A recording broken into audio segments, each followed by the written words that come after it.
Alright, this is the tutorial on how to use Shot Tracer Pro. First thing you want to do is go in the bottom left and hit Import Video, find the clip you want to use, click Open, let that come in. Now this is going to start loading in the top left. What I like to do actually is render out the clip, let's say in your editing software, you run a render about 8 seconds out for just that clip because you don't want to have too much footage going on, it'll confuse the software. So what this is going to do now is load this clip and give us a kind of basic model of what the Shot Tracer will look like automatically. And you can see it's been less than a minute here, and I've got some sort of shot tracer. So let's take a look at it. Not too bad. It's got an idea of the apex, the total yards, and the curvature, which I actually think is relatively accurate. It follows the ball pretty well because the camera was positioned pretty well.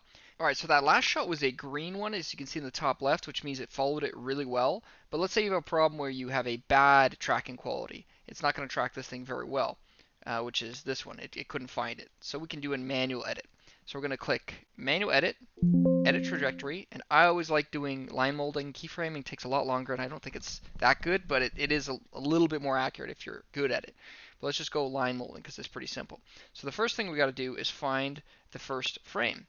So where is the first frame where the impact is? So that's fantastic. That's the impact frame. You can see as soon as we hit that, that's great. So we'll go right. There's the impact. So what we're going to do is go on the bottom right and hit set impact frame. Perfect. So we're going to take our little doohickey there and place that right at the bottom of the ball. Next, we're going to give it a estimation because we don't really know right now where this thing is going to go.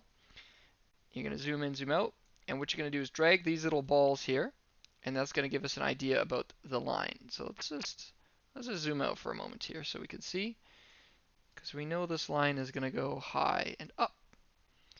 Okay, so let's just go next frame. As you can see, the ball is going to go a little to the left. So all we're going to do is zoom out again, drag this over top, zoom back in, see if it sort of follows that line. So it's not perfect, but let's just create it for a second and see if this is accurate. So we'll press play.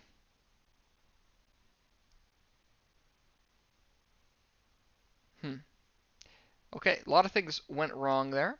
Flight time, I think, was too long, so we'll change that over here. Next is the distance. I know this was 84 yards, this shot. The feet, probably about 130 is my estimation. Stabilization, wow. We're going to go stabilization. We're going to go automatic to see, because there was a little bit of movement in the filmer. Oh, that's so much better. Okay. Next, we're going to take the landing point. We saw the ball ended up there. Okay, so let's see how this looks. Follows the ball, goes straight up.